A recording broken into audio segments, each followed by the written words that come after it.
quería deciros a todos que os deseo un feliz año, dado que es el primer culto de este año. Y como todos sabéis, hoy se celebra la víspera del Día de Reyes y me parece curioso que sea el motivo por el que en España se dan los regalos mañana y no en Navidad, como en muchas naciones. Y me parece curioso porque el verdadero regalo no lo dieron estos sabios o magos. El verdadero regalo nos lo dio Dios en la verdadera Navidad, al encarnarse con el propósito de morir en nuestro lugar en la cruz. Pero además hay un dato de la verdadera Navidad que me parece asombroso. ¿Sabéis? Yo no sé si os pasa a vosotros, pero a mí me pasa aún después de tantos años. Muchas veces cuando leo algunas de las cosas que hay en la Biblia, de pronto se me enciende una bombillita y digo, ¿y cómo no me había dado cuenta de este detalle antes?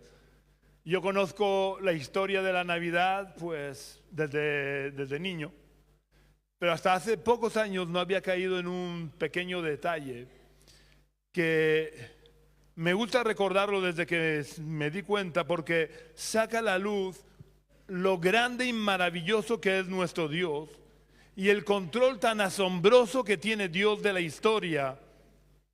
Y también, en cierta manera, nos muestra también un poco el sentido del humor que tiene Dios.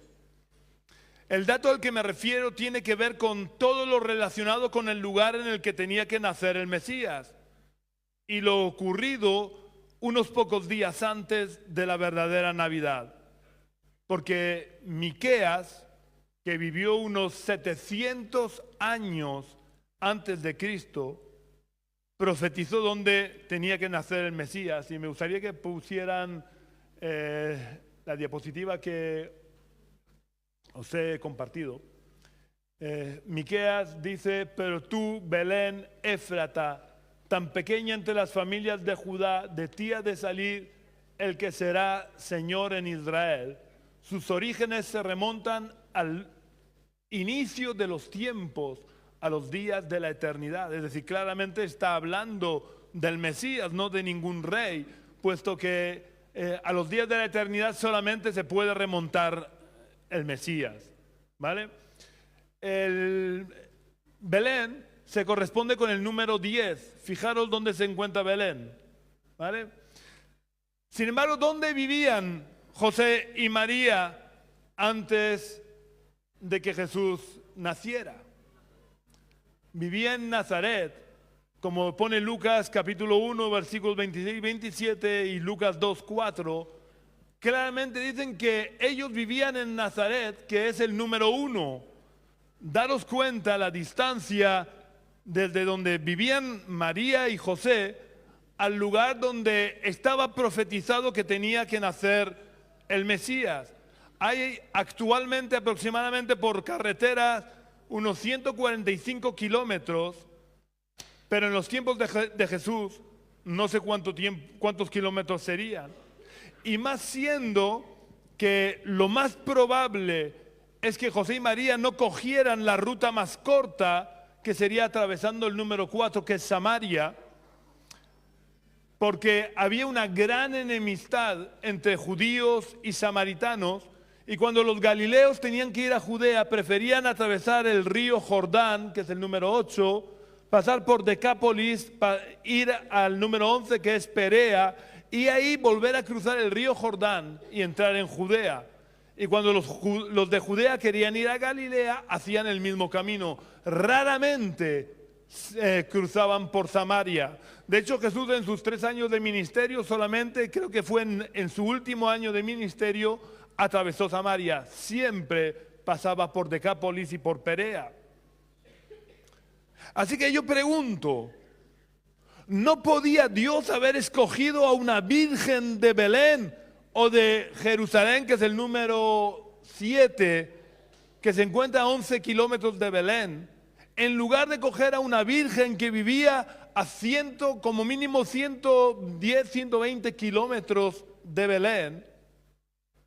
Es que no habrían jóvenes vírgenes piadosas en Belén o en Jerusalén para que no tuvieran que recorrer esos kilómetros. La respuesta es sí. Por supuesto que podría haberlo hecho.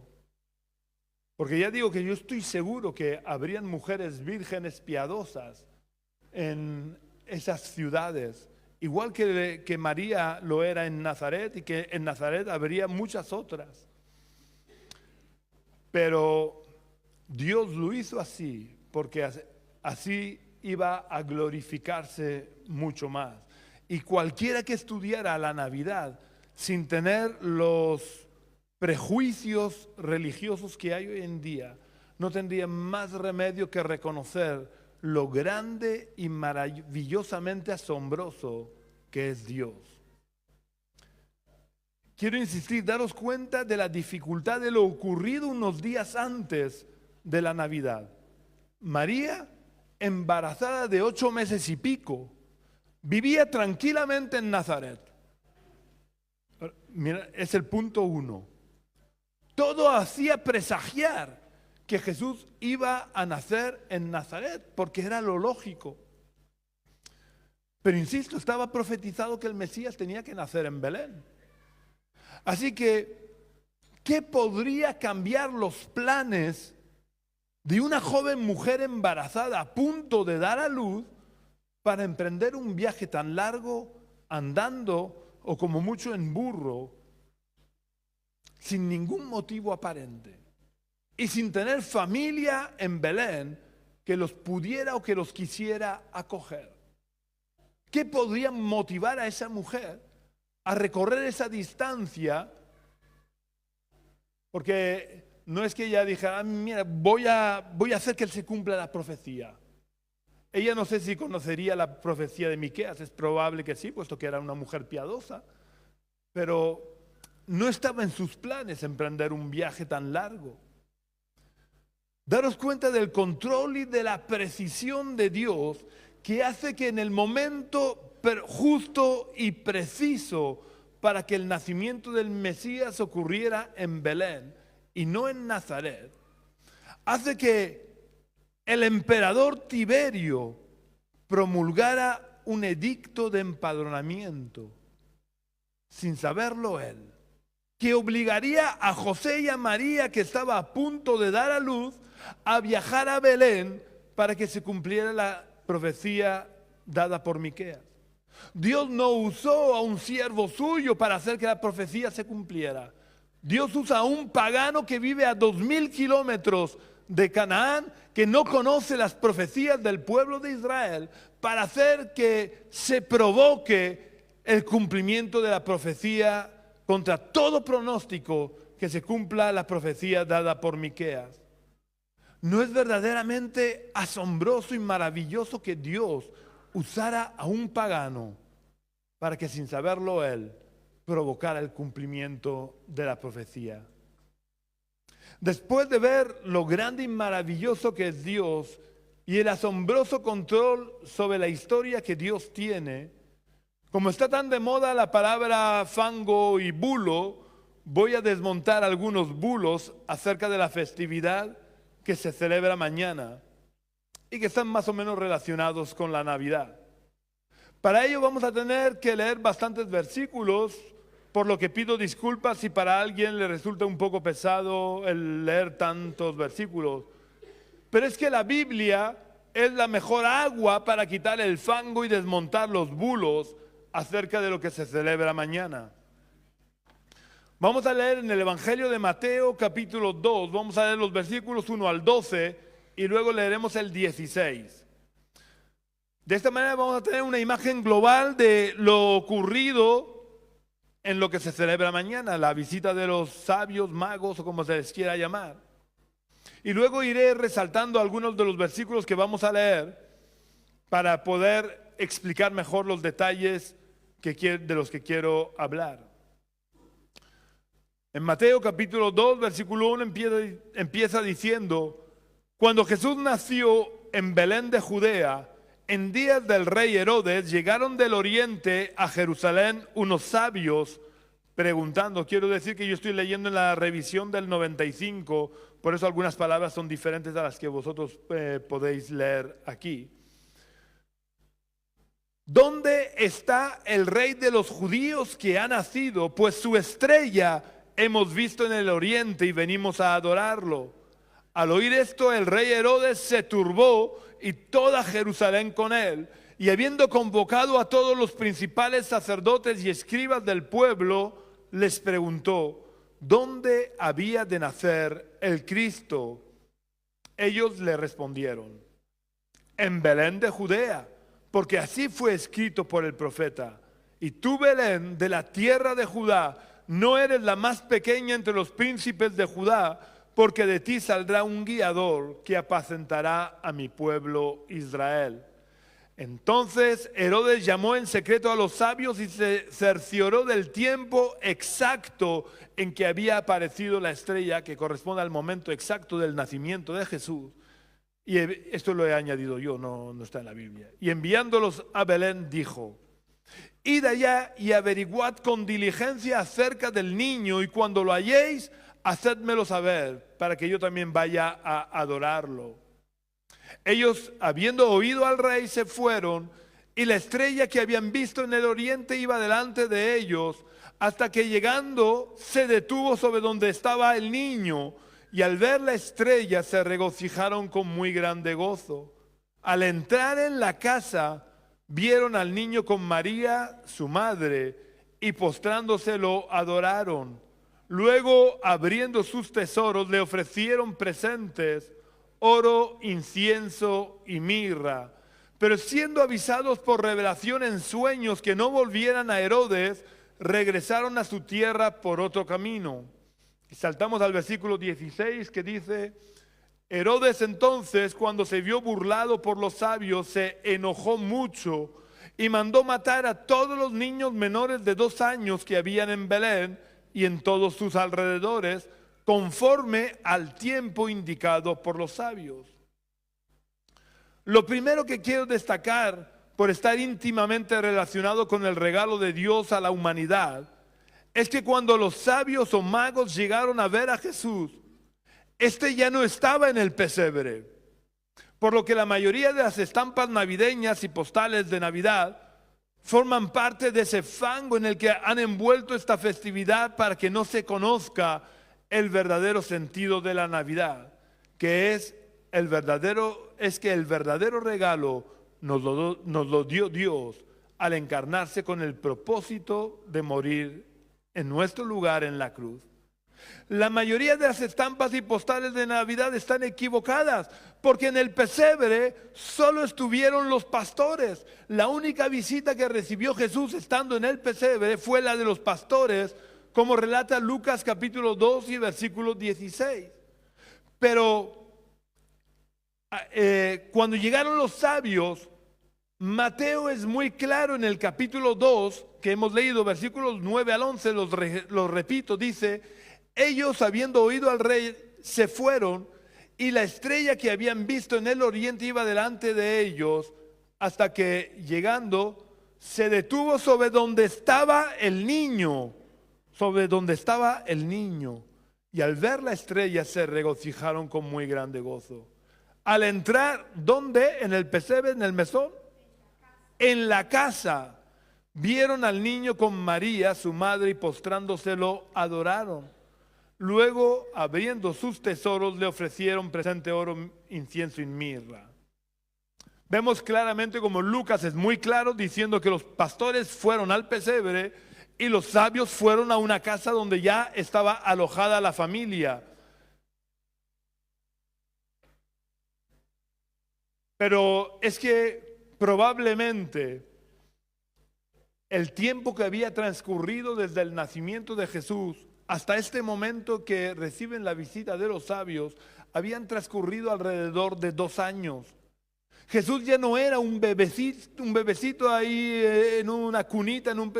Jesús era ya un niño de alrededor de 2 años. Mateo 2:7 hemos leído que dice que Herodes llamó en secreto a los sabios y se cercioró el tiempo exacto en que había aparecido la estrella. Insisto, el momento de la aparición de la estrella es el momento del nacimiento de Jesús, porque Él es la estrella de Judá, Él es el rey de Israel.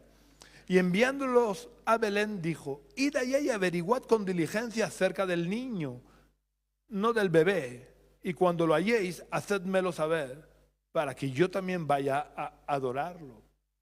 Quiero insistir, Herodes se cercioró del tiempo exacto del momento del nacimiento de Jesús. Y eso desencadena que cuando Herodes se ve burlado, no manda matar a los niños de meses o de un año. Manda matar a todos los niños menores de 2 años, porque se correspondía con el tiempo indicado por los sabios. Es decir que José y María vivieron alrededor de 2 años, probablemente se buscaron una casa alquilada o una casa donde vivir, empezaron a vivir ahí, quizás ellos hicieron, y esto ya es elucubraciones mías, hicieron sus planes de vivir en Belén en vez de en Nazaret, ya que estaban ahí, a ver si iba bien el negocio de la carpintería, abrían una carpintería, iba bien el negocio. El caso es que llevaban viviendo ya prácticamente 2 años cuando Jesús recibió la visita de los sabios. En segundo lugar, y muy importante, quiero que nos detengamos en Mateo 2:11, donde Mateo relata: al entrar en la casa vieron al niño con María, su madre, y postrándose lo adoraron. Luego, abriendo sus tesoros, le ofrecieron presentes: oro, incienso y mirra. Quiero destacar de este versículo: ¿a quién o a quiénes adoraron los sabios? ¿Y a quién o a quiénes le ofrecieron los presentes o regalos? Porque si hacemos una lectura rápida sin fijarnos bien, podríamos llegar a la conclusión errónea de que los sabios adoraron y le ofrecieron los regalos a Jesús y a su madre María. Pero quiero resaltar que Mateo dice que lo adoraron y le ofrecieron presentes. Vemos como el único protagonista de esta escena es Jesús, que es el auténtico y más grande regalo que hemos recibido. Aquí María no era más que una simple espectadora de lo que estaba ocurriendo. Si María hubiera sido protagonista o coprotagonista con Jesús, Mateo hubiera dicho que los adoraron y que les ofrecieron presentes. Cuando leemos debemos ir con cuidado de leer correctamente lo que leemos para entender bien. Desgraciadamente, sabéis, aquí en España cada vez hay menos comprensión lectora y es bueno leer y releer para que vayamos ampliando nuestra comprensión lectora e ir entendiendo bien todo aquello que leemos. Pero Mateo, que presenta en su evangelio a Jesús como el regalo que Dios ha prometido a la humanidad, como el Mesías que había de venir para salvarnos, quiere resaltar que la adoración de los sabios y los presentes que los sabios ofrecieron iban dirigidos únicamente a Jesús, quien era el Rey Salvador que había de venir, que había sido tanto tiempo prometido. Antes de hablar de ese regalo que Dios nos ofrece, vamos a ver de manera rápida otros bulos que rodean la visita de los sabios o de los magos. El primero de estos bulos, que vamos a ver de manera más breve y rápida, es que no hay nada en el texto bíblico, como habéis podido comprobar, que nos haga pensar en que fueran reyes. El hecho de que regalaran oro, incienso y mirra, productos de mucho valor en aquella época, no implica para nada que fueran reyes. Los sabios o magos, como se les llama en muchas versiones de la Biblia, eran personas muy respetadas que solían vivir en la corte de los reyes y solían ser los consejeros del rey, por lo que pertenecían a las clases altas de la sociedad.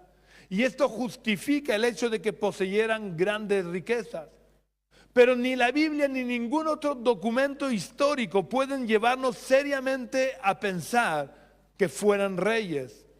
pertenecían al grupo selecto de las cortes de Oriente, como en su día lo fue Daniel, como podemos ver entre otros muchos lugares, en Daniel 2, 48 y 49, donde se nos relata: entonces el rey engrandeció a Daniel, le dio muchos honores y grandes dones, y lo hizo gobernador de toda la provincia de Babilonia y jefe supremo de todos los sabios de Babilonia. Daniel solicitó y obtuvo del rey que pusieran sobre los negocios de las provincias de Babilonia a Sadrach, Mesach y Abednego, y Daniel estaba en la corte del rey. Otra de las cuestiones que quiero que nos demos cuenta es, o que pensemos un poco, es si eran magos de verdad, como pone gran cantidad de versiones. Y hemos visto como en la versión Reina Valera revisada en el 95, que es la que yo uso, ya no los llama magos, sino que los llama sabios. Y es que en la antigüedad aquellos que destacaban en el estudio de los astros, ya fueran astrólogos o astrónomos, se les llamaba magos, aunque no practicaran la magia, la brujería o la hechicería. Aunque no podemos estar absolutamente seguros, pero por su actitud, por la actitud que estos sabios tuvieron hacia Cristo, podemos suponer con bastante seguridad que no eran brujos, ni magos, ni hechiceros, sino personas piadosas, ya que habían estudiado a los profetas de Israel y deseaban conocer al rey para honrarlo con sus bienes y para adorarlo. Además, a Daniel, como hemos leído, lo hicieron jefe supremo de los sabios o magos de Babilonia. Y evidentemente Daniel no practicaba la magia, sino que mantenía una relación real y personal con Dios, quien le hacía destacar en sabiduría. Yo estoy seguro que a Daniel no le hicieron jefe de los magos, sino de los sabios de la corte, porque Daniel, como siervo de Dios, estoy convencido que nunca hubiera aceptado el cargo de ser el jefe de los siervos de Satanás. En tercer lugar, es casi seguro que no eran tres, porque las caravanas que venían de Oriente tenían que ser numerosas para enfrentar los peligros de un viaje tan largo por caminos que eran frecuentados por bandas de ladrones.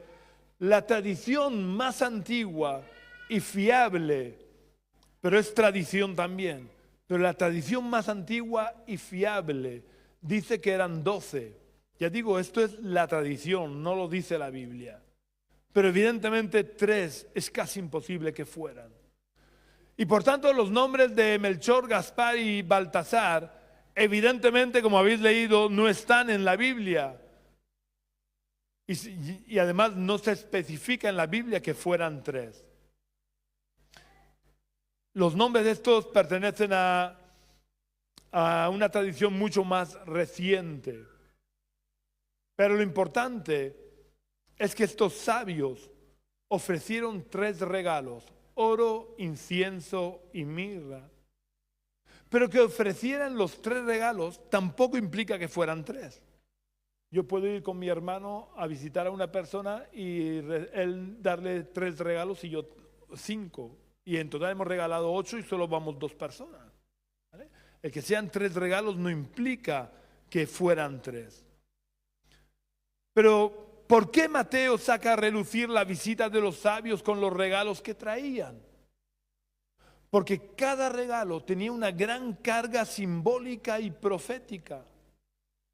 El oro, además de ser necesario para costear el viaje que iban a tener que emprender hacia Egipto, simbolizaba la realeza, no solo como descendiente del rey David que era, sino como rey de reyes, porque Jesús no solo era biológicamente descendiente del rey David, sino que como Dios que era el rey de reyes y señor de señores, que estaba reinando desde la eternidad y que seguirá reinando por toda la eternidad. Jesús no fue un gran hombre que los cristianos hemos convertido en Dios. Jesús era y es el Dios eterno que se hizo hombre por amor a nosotros. El incienso simboliza la oración. En otros lugares de la Biblia podemos ver, por ejemplo, en Apocalipsis 5:8, Juan dice: cuando hubo tomado el libro, los 4 seres vivientes y los 24 ancianos se postraron delante del Cordero.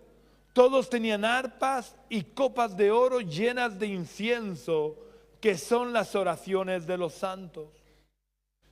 Si retrocedemos un poco en el tiempo, ¿quiénes eran los encargados del incienso y de incensar en el Antiguo Testamento? Eran los sacerdotes.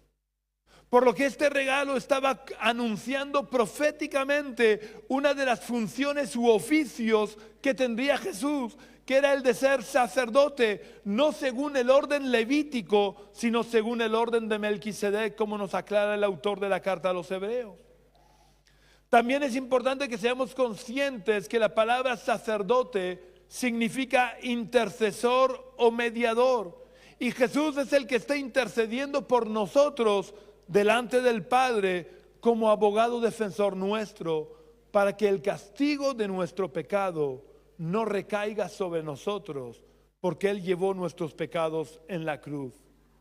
Pero además el apóstol Pablo le dice a Timoteo en su primera carta, capítulo 2, versículo 5, que Jesús es el único mediador entre Dios y los hombres. No un mediador, es el único mediador entre Dios y los hombres. Ni María ni ninguno de los santos son mediadores válidos, porque todos murieron como consecuencia de sus propios pecados. Solo Jesús pudo ofrecer su vida por nosotros y constituirse en mediador válido entre Dios y nosotros, porque Él nunca cometió pecado, ni se halló engaño en su boca, como explica Pedro en su primera carta. Y la mirra fue un símbolo o un anuncio profético del sufrimiento que iba a tener que pasar. Porque la mirra, para ser útil, tiene que ser machacada, como lo fue Jesús durante el falso juicio al que fue sometido, pasando por la brutal y cruel flagelación romana, que si no sois muy aprensivos os recomiendo que veáis la película La Pasión del Cristo de Mel Gibson, porque refleja bastante bien, con bastante realidad y crudeza, la flagelación romana. Y por último tuvo que cargar el madero en su cuerpo herido, su cuerpo casi destrozado, tuvo que cargar con un madero de casi entre 40 y 70 kilos, que no era de madera pulida como vemos hoy en día en los crucifijos, era un tronco de madera vasto que se clavaba en las heridas. Y cuando llegó al monte Gólgota, al monte de la calavera, tuvo que ser crucificado para poder cargar con nuestros pecados. Pero quiero dejar muy claro que el que Jesús cargara con los pecados de toda la humanidad no quiere decir que toda la humanidad sea salva, sino que toda la humanidad tiene la posibilidad de aceptar el regalo que da título a este mensaje y del que quiero hablar a partir de ahora, porque no es un regalo cualquiera, ni es un regalo que podamos adquirir o comprar con dinero. Es un regalo tan valioso y tan costoso que ni con todo el oro del mundo podríamos pagarlo. Hay 2 versículos que dejan meridianamente claro cuál es el regalo al que me estoy refiriendo. El primero que vamos a leer se encuentra en la carta que el apóstol Pablo le escribió a los cristianos de la ciudad de Éfeso, en Efesios capítulo 2 y versículo 8.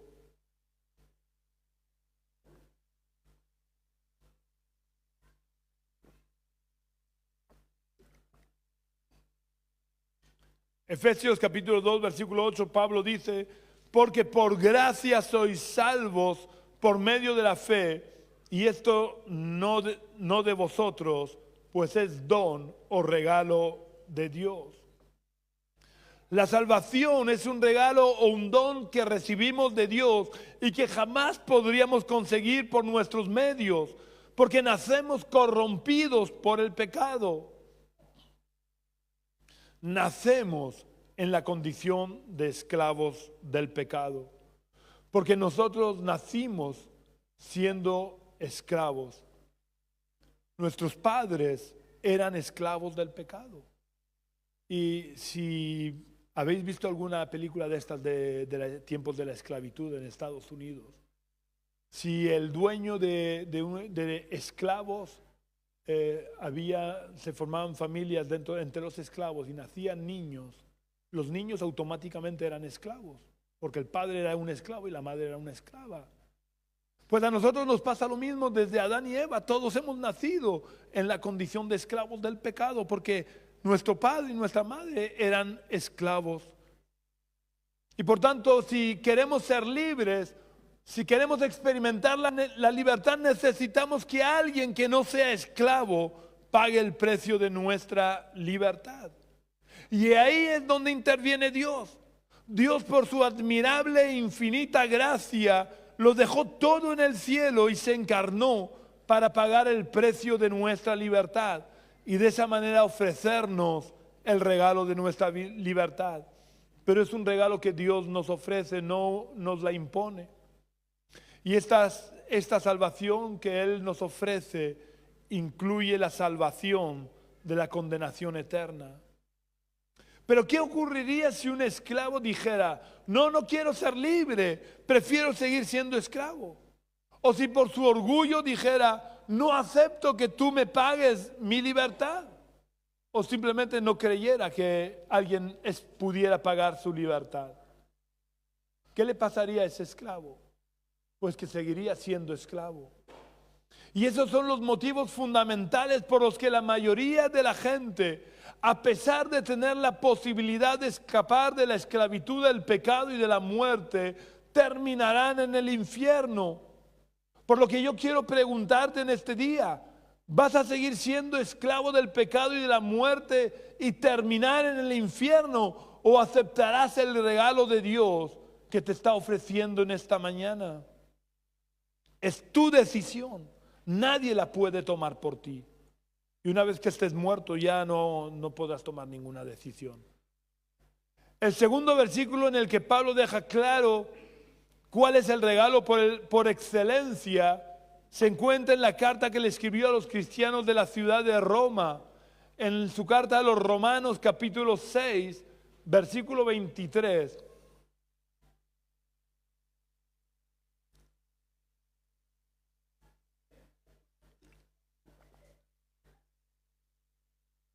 En Romanos 6:23 el apóstol Pablo dice: porque la paga del pecado es muerte, pero la dádiva o regalo de Dios es vida eterna en Cristo Jesús, Señor nuestro. De este versículo quiero destacar tres cosas. Lo primero que quiero destacar es que la paga o la consecuencia del pecado es la muerte. Y cuando dice muerte no se refiere solo a la muerte física, sino que se está refiriendo a la condenación eterna. Y como he dicho hace un momento, todos nacemos en la condición de esclavos. Pero por si queda alguna duda, el apóstol Pablo 3 capítulos antes había dicho, en el capítulo 3 versículo 23, había dicho: por cuanto todos pecaron y están destituidos de la gloria de Dios. Pablo es claro: todos hemos pecado. Y en ese todos estamos todos incluidos, los que vivieron antes que nosotros, los que están viviendo ahora con nosotros y los que vivirán hasta el final de los tiempos. Por lo que todos merecemos la muerte, porque todos hemos pecado. O dicho de una manera más amplia, todos, con la única excepción de Jesús, que no pecó, merecemos ir a parar al infierno. Si el versículo de Romanos 6:23 terminara aquí, diciendo que la paga del pecado es muerte, no habría esperanza para la humanidad. Pero por la gracia de Dios, el versículo no termina aquí, sino que continúa en lo segundo que quiero destacar, que es el regalo del que estoy hablando en esta mañana. Porque Pablo, después de decir que la consecuencia del pecado es muerte, dice, pero la dádiva o el regalo de Dios es vida eterna en Cristo Jesús. Dios, por medio de su Hijo eterno, nos ofrece el regalo, no un regalo cualquiera, sino el regalo con mayúsculas, que es la vida eterna. Porque ¿de qué nos valdría cualquier otro regalo si al final acabáramos en el infierno? Por eso la vida eterna o la salvación es el regalo de los regalos. Es el regalo con mayúscula, es el regalo supremo. Porque sin la salvación cualquier cosa carecería de valor si fuéramos a parar al infierno. Y nuestro problema, el problema de la humanidad es que no podemos comprar ni conseguir la salvación por nosotros mismos. Ningún mérito que hagamos es suficiente para hacer que merezcamos la salvación. Es como si estuviéramos todos nadando en medio del océano. Por muy bien que supiéramos nadar, por mucho que nos esforzáramos en aplicar las técnicas que nos hubieran enseñado de natación, acabaríamos ahogándonos si no viniera alguien a nuestro rescate. Pues bien, todos nos estamos ahogando en el océano del pecado. Por eso Dios tuvo que venir en nuestro rescate para tirarnos el salvavidas que es Jesús. Pero el problema por el que no todos serán salvos es que para no ahogarnos tenemos que aferrarnos fuertemente al salvavidas. Y la mayoría de la gente prefiere seguir nadando, sí, prefiere seguir esforzándose por sus propios medios hasta ahogarse. Así que quiero preguntarte a ti que me estás escuchando, ¿vas a seguir nadando hasta ahogarte o te sujetarás al único salvavidas que hay y que Dios te ofrece gratuitamente para ser salvo? Como te decía antes, es tu decisión. Nadie la puede tomar por ti. Nadie te va a sujetar en contra de tu voluntad a Jesús, que es nuestro salvavidas. Y con esto llegamos a la tercera parte que quiero destacar del versículo que se encuentra en Romanos 6:23. Y es que el versículo no acaba diciendo que la dádiva es la salvación en Cristo Jesús. El versículo termina diciendo Señor nuestro, porque esta es la clave para hacer efectivo el cheque que hemos recibido de Dios. Que Jesús sea Señor nuestro es la única manera de hacer efectivo el regalo inmerecido que Dios nos ofrece de nuestra salvación. No es suficiente con que hagas una oración. No es suficiente con que hables como cristiano. No es suficiente con que cantes en la iglesia, leas la Biblia u ores. No es suficiente. La clave para hacer efectivo el cheque que Dios te está ofreciendo de la salvación eterna es que Cristo Jesús sea Señor de tu vida. Si Cristo Jesús no es Señor de tu vida, aunque te llames cristiano, aunque vengas a la iglesia, no lo eres realmente. Voy a poneros un ejemplo. Si yo ofreciera un billete de 500 euros a todas las personas que a las 2 del mediodía o de la tarde vinieran aquí, y quiero dejar muy claro que estoy hablando en condicional, y que no lo voy a hacer porque, entre otras cosas, no tengo dinero suficiente para hacerlo, pero si yo ofreciera un billete de 500 euros a todo aquel que viniera aquí a las 2 del mediodía, podríamos dividir la gente en dos grupos. El primer grupo, que supongo que sería el más numeroso, estaría formado por las personas que no me creyeran, por lo que no se tomarían la molestia de venir aquí. Y el segundo grupo estaría formado por las pocas personas que me creyeran y vinieran aquí. Ahora yo pregunto, ¿cuál de los dos grupos podrían disfrutar de tener esos 500 euros?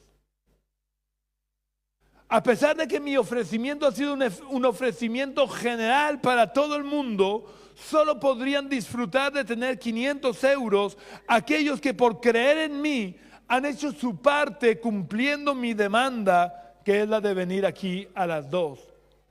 Pues con el regalo que Dios nos ofrece ocurre lo mismo. Dios hace un llamamiento general a todo el mundo, diciéndole al mundo que cualquiera que crea en Él y acepte a Jesús en su corazón como Señor, y recalco, como Señor, disfrutará de los beneficios del regalo que está ofreciendo, que es nada más y nada menos la salvación eterna. Así que quiero terminar haciéndote una pregunta. ¿De qué grupo serás tú?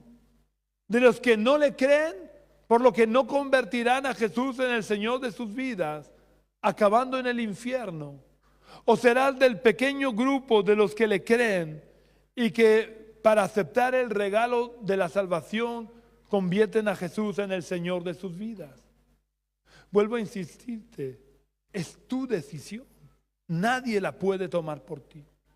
Que puedas disfrutar del regalo con mayúscula que Dios te ofrece y ser salvo de la condenación eterna, o no poder disfrutar del regalo que Dios ofrece y pasar toda la eternidad en el infierno, depende que le creas a Dios y conviertas a Jesús en el Señor de tu vida, o de que no le creas.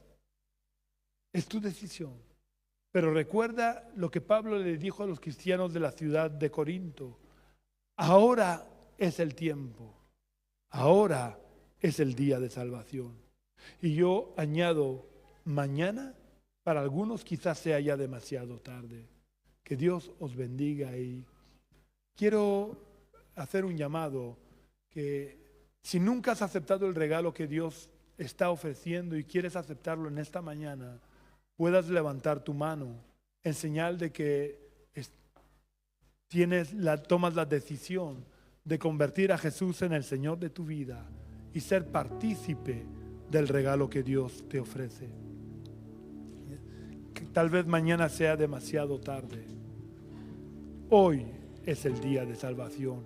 Hoy es el día aceptable en el que Dios te está ofreciendo su regalo.